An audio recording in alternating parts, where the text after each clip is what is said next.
আসসালামু আলাইকুম সবাইকে। তো আমার এই স্ক্রিনের ছবি দেখে অলরেডি বুঝে গেছেন আজকে আমি কাকে নিয়ে কথা বলবো। আমাদের সেই ইলিয়াস কাঞ্চন। তো আমাদের বাংলাদেশ চলচ্চিত্রের এক সময়কার খুব জনপ্রিয় একজন অভিনেতা এবং পর্দা কাঁপানো নায়ক ছিলেন। তো আমি আজকে ওনাকে নিয়ে কিছু কথা বলবো, আর কিছু কথাটা কেন বলবো একটা ভিডিও দেখাচ্ছি, তারপরে বাদ বাকিটা বলতেছি। ভিডিওটা সম্পূর্ণ দেখেন।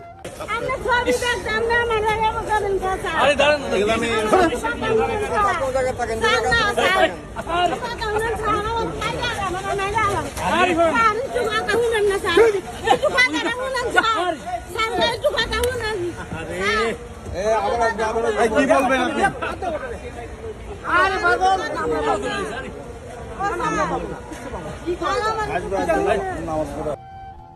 কি ভিডিওটা দেখলেন না কিছু শুনছেন?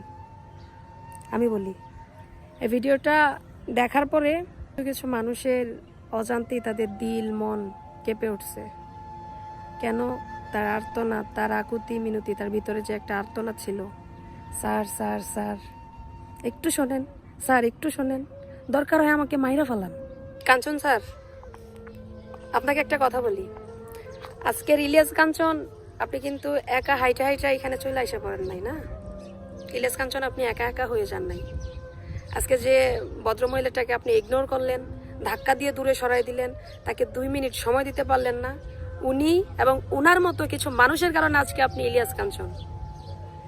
যেই ভদ্রমহিলাকে আপনি কথা বলার জন্য 2 মিনিট দিতে পারেন নাই, অথচ মাসকে মাস দিনকে দিন উনি এবং উনার মতো মানুষ আপনার 2 ঘন্টার মুভি দেখে আসছে। একটু চিন্তা করেন, মানুষ মানুষের জন্য এত অহংকার কিসের? কিসের আপনার এত অহংকার?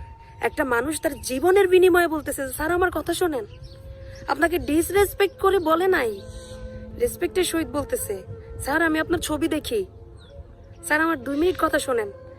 আপনি 5 ওয়াক্ত নামাজ পড়েন শুনলাম, এখন এগুলা কি লোক দেখানো নামাজ পড়েন নাকি আল্লাহকে ভয় করে নামাজ পড়েন? যদি আল্লাহকে ভয় করে নামাজ পড়েন, আল্লাহর বান্দাকে তো এভাবে আপনি ইগনোর করতে পারতেন না, এভাবে ব্যবহার করতে পারতেন না।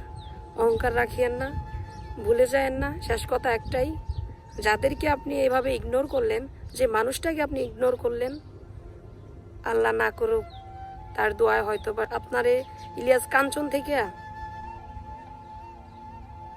বাদ বাকিটা বললাম না। আপনি সম্মানিত ব্যক্তি, আপনাকে সম্মানের জায়গায় রাখলাম, নিচে নামাইতে 2 মিনিটও লাগবে না। যে 2 মিনিটের জন্য তার শরীরে ধাক্কা দিয়ে তাকে ধুর ধুর ধুর ধুর করে সরাই দিলেন, ধমক দিতেও একবার আপনার বিবেকে বাঁধলো না, আপনার সিকিউরিটি দিয়ে তার শরীরে হাত দেওয়াইছেন, ওই 2 মিনিটই কাফি আপনাকে ডাউন করার জন্য।